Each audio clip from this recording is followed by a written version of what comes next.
आदरणीय सभापतिज्यू, सम्पूर्ण अतिथिज्यूहरू, आयोजकज्यूहरू, उपस्थित सम्पूर्ण साहित्य प्रेमी महानुभावहरू तथा दाजुभाइ दिदीबहिनीहरू सम्पूर्णमा मेरो हार्दिक नमन।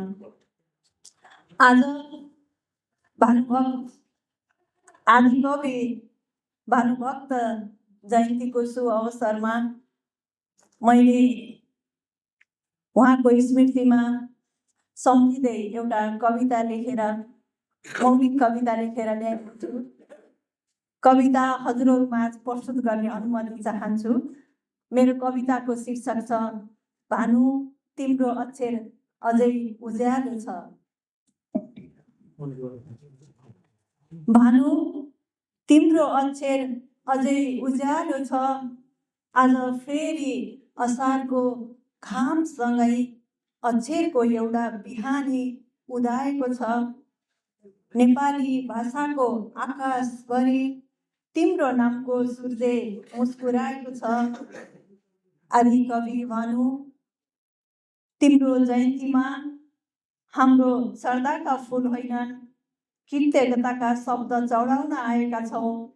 तिमीले संस्कृतिका श्लोकहरूलाई जनताको बोलीमा रूपान्तरण गर्यौ, राजदरबारको सीमाभित्र थुनिएका ज्ञानलाई घर घर आँगनसम्म ल्याइ पुर्यायौ।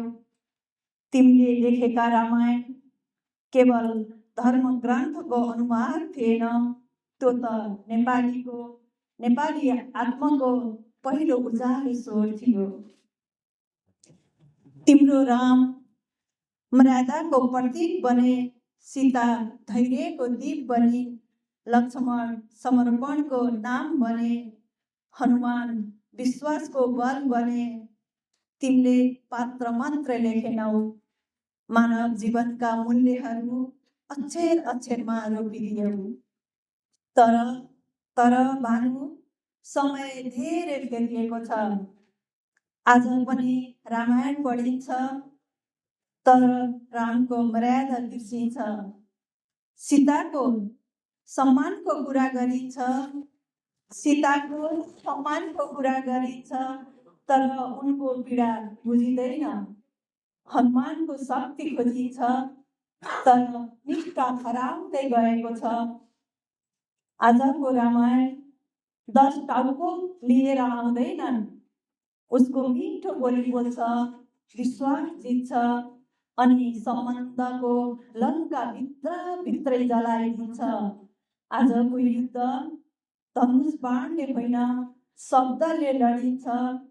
घाउ तरवारले होइन, आफ्नै मान्छेको व्यवहारले लाग्छ। यही भएर त आज तिम्रो सिर्जनाको अर्थ झन् गहिरो भएको छ। तिम्रो रामायण इतिहासको पुस्तकमा मात्र होइन, हरेक युगले आफ्नै अनुहार हेर्ने ऐना हो।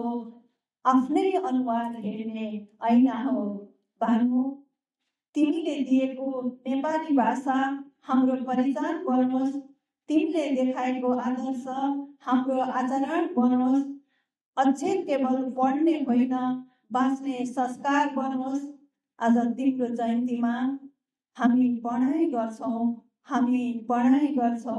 नेपाली भाषाको उज्यालो निप्न दिने छैनौँ।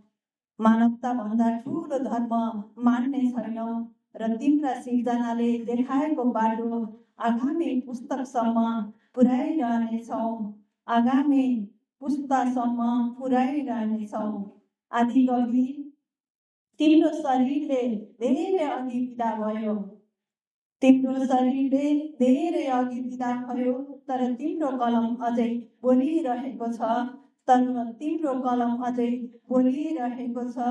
जबसम्म नेपाली भाषा बाँचिरहन्छ, जबसम्म अक्षरमा मानवताको सुवास चलिरहन्छ, तबसम्म प्रत्येक भानु जयन्तीमा उदाउने सूर्यसँगै तिम्रो नाम पनि सदैवसम्म उज्यालो बनिरहनेछ।